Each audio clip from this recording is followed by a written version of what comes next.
So I want to give you a little bit of a report on how my 30-day challenge twist is going with my kids.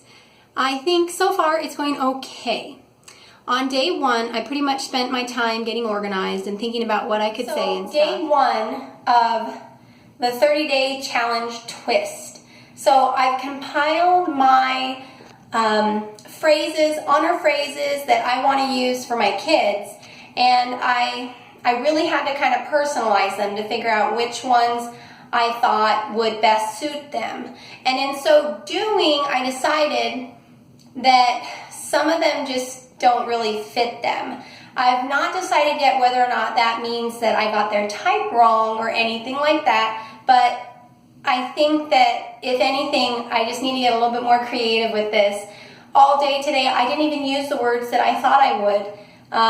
I did things, I think, to honor them, but not by using the phrases, if that makes sense. So anyway, that was my first go at it. I'm going to keep working at it. And then I finally got around to using a couple of the honor phrases that night. Like I hadn't even thought of any all day. So we went out to dinner as a family.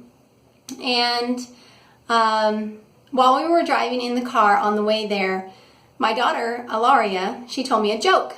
I don't remember what the joke was. And of course I laughed and it was funny. And I leaned over while I was driving and I said, "Oh, you're so funny," and I tickled her. And then she whacked my hand as hard as she could because she thinks that's funny.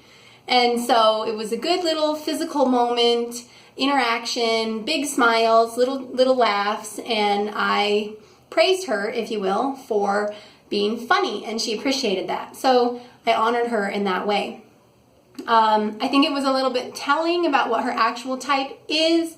I think she's a 1-2, and she may very well be, but she has a lot of type 3 in her because of the way that she is so physical and she likes to kind of play fight and stuff like that.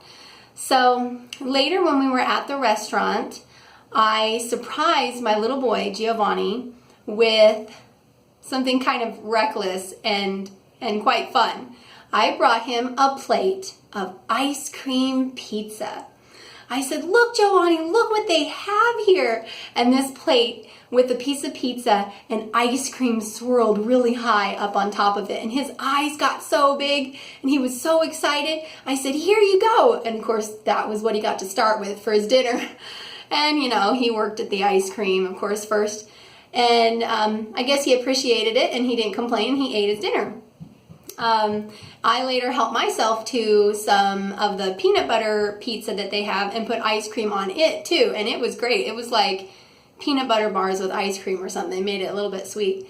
So my little bit of my reckless side there coming out, which is fun to do. But you know what? I think it honored him by allowing him to do something silly and to not tell him that those sort of things are not possible or not allowed or you know, and I even participated in it myself so he could see that it's okay to be fun and silly sometimes and be creative and stuff like that.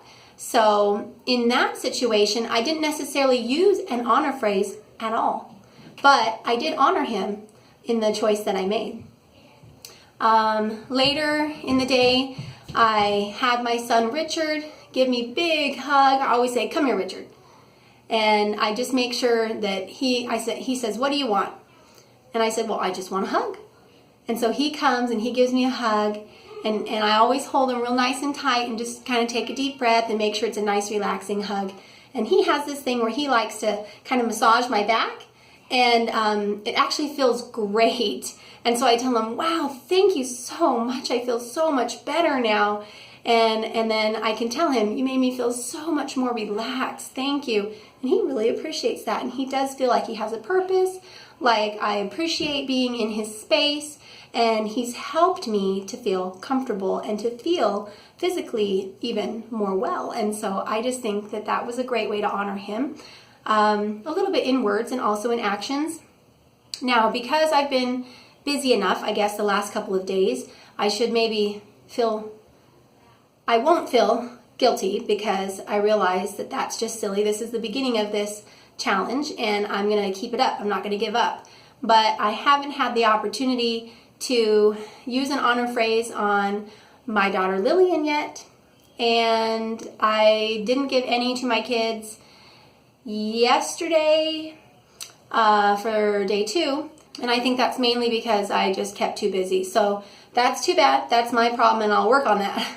But today I'll actually show you an example of how to honor your kids without necessarily even using the honor phrases. I know that's the whole challenge, right? To use the phrases, but I think we need to be flexible with this. I think the most important thing is to make sure they feel honored. So let me show you this little clip of my daughter Ilaria today and how I helped her to feel honored. So what were you saying, Laria?